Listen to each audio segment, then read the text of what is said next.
Hello, Newton Park Methodist Church. I wish I could say it's good to see you, but right now all I can see is myself on the computer screen. So I'll just say it's good to be seen by you and let you know that I love you and miss you and remember my time with you so fondly. I'm getting close to being done with my PhD here at Duke, so I'm gratefully remembering the ways you all supported me when I was applying for the PhD in the first place. But enough about me. Let's turn to Luke chapter 22, beginning at verse 31. Jesus said, "Simon, Simon, listen.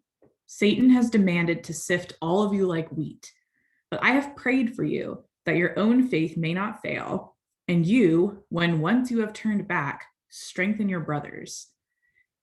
And Peter said to him, "Lord, I'm ready to go with you to prison and to death." Jesus said, "I tell you, Peter, the cock will not crow this day until you have denied 3 times that you know me." And skipping to verse 54. Then they seized him and led him away, bringing him into the high priest's house. But Peter was following at a distance. When they had kindled a fire in the middle of the courtyard and sat down together, Peter sat among them. Then a servant girl, seeing him in the firelight, stared at him and said, "This man also was with him." But he denied it, saying, "Woman, I don't know him." A little later, someone else, on seeing him, said, "You also are one of them." But Peter said, "Man, I'm not." Then about an hour later, still another kept insisting, "Surely this man also was with him, for he's a Galilean." But Peter said, "Man, I don't know what you are talking about." At that moment, while he was still speaking, the cock crowed. The Lord turned and looked at Peter. Then Peter remembered the word of the Lord, how he had said to him, "Before the cock crows today, you will deny me 3 times." And he went out and wept bitterly. Peter has just denied Jesus 3 times. He had promised it wouldn't happen. He said he was ready to go to prison and to death with Jesus. But in the flickering light of the fire in the high priest's courtyard, Peter slinks into the shadows, doing everything he can to make people think he has nothing to do with Jesus. It can be tempting to jump straight from here to the end of Peter's story. Jesus tells us that Peter will turn back from his denial and strengthen his brothers, and he does.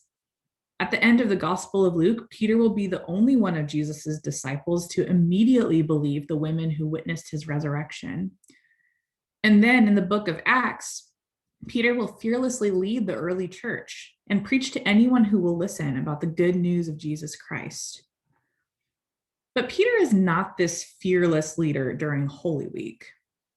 During Holy Week, now, we find him weeping bitterly because he just denied his Lord whom he loved. I have felt like this version of Peter before. I've denied Jesus in all sorts of ways. I've ignored him when he's come to me as one of the least of these. I've brushed off the hungry, the stranger, the prisoner. I've spoken careless and cruel words to family and friends who bear the image of God. I've valued mindless distractions like television and Twitter over a rich life of prayer. I'm sure it's not very hard to think of times when you've denied Jesus too. All of us, like sheep, have gone astray, prone to wander, leaving the God we love. And sometimes we might feel like weeping bitterly over our failure too. But even here, even right here in this moment of failure, Peter is not alone. Peter still has the prayers of Jesus. In this moment of grief and guilt, Peter surely remembers Jesus predicting his denial. But I wonder if he can also remember what Jesus said first. "Satan has demanded to sift all of you like wheat, but I have prayed for you."